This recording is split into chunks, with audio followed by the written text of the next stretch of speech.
स्वागताचे चक्क बॅनर लावले शहरात। तेव्हा नागेश पाटील यांनी जो निर्णय घेतला हे हिंगोली लोकसभेच्या विकासासाठी, त्यांना माहीत आहे गेल्या 2 वर्षापासून हिंगोली लोकसभेचा विकास पूर्ण रखडून गेला आणि आज जो त्यांनी निर्णय घेतला खऱ्या अर्थानं त्यांना माहीत आहे की आपल्या हिंगोली लोकसभेचा जर विकास व्हायचा असेल तर एकमेव एकनाथ शिंदे साहेब आहेत, त्यांच्या नेतृत्वाखाली काम करणं हे तुम्हाला सांगतो काळाची गरज आहे। आणि डॅशिंग नेतृत्व, धडाडीचं नेतृत्व, लोकांच्या सुखादुखामध्ये धावून जाणारं नेतृत्व म्हणजे एकनाथ शिंदे साहेब आहेत। त्यानं जो निर्णय घेतला त्या निर्णयाचं हिंगोली लोकसभेच्या वतीनं मी त्यांचं स्वागत करतो। बरं, ते असं म्हणतात की ते हैदराबाद मार्गे दिल्लीला गेले, तुम्हाला याची कल्पना होती का काही दिवसापूर्वी? तुम्हाला त्यांनी कळवलं होतं का मी येणार आहे तुमच्याकडे? नाही, मला एक ध्यानात ठेवा, मला वाटतं की 1 वर्षाच्या पूर्वीच मी सांगितलं होतं की सन्माननीय नागेश पाटील आष्टीकर असतील, बंडू जाधव असतील, ओमराजे लिंबाळकर असतील आणि दुसरे 3 खासदार, हे सगळे 6ला 6 माझे मित्र आहेत।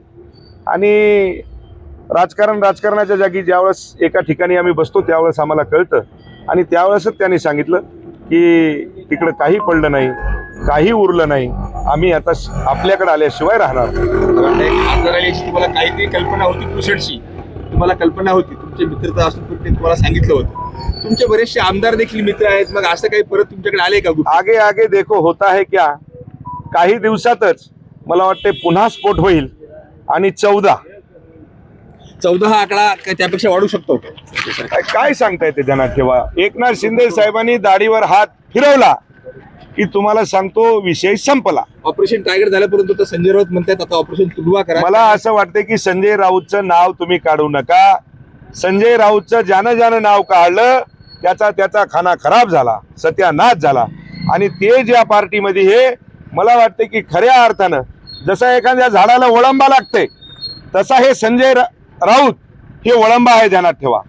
त्या शिवसेनेच्या बुडाला लागून बसला आणि ते शिवसेनेला संपून टाकण्याचं काम, उद्धव ठाकरे साहेबाला संपून टाकण्याचं काम या वळंबानं संजय राऊतनं केलंय। बरं, आता या परभणीच्या निवडणुकीमध्ये, परभणी हिंगोली प्राधिकारीच्या निवडणुकीमध्ये किती मतांनी शिवसेनेचा म्हणजे महायुतीचा उमेदवार? मला असं वाटतं की जे समोरचे उमेदवार नावंदर साहेब आणि देशमुख साहेब आहेत त्यांचं डिपॉझिट जर राहिलं तर मला वाटतं की खूप होईल। नांदेडला खासदार आष्टीकर तर तुमच्याकडे आले आहेत, आता येणारच आहेत समजा, असं होऊ शकतं, परंतु त्यांचे पुत्र जे आहेत ते महाविकास आघाडीचे पुरस्कृत आहेत, कृष्णा पाटील, ते म्हणतायत की मी उद्धव साहेबांसोबतच आहे।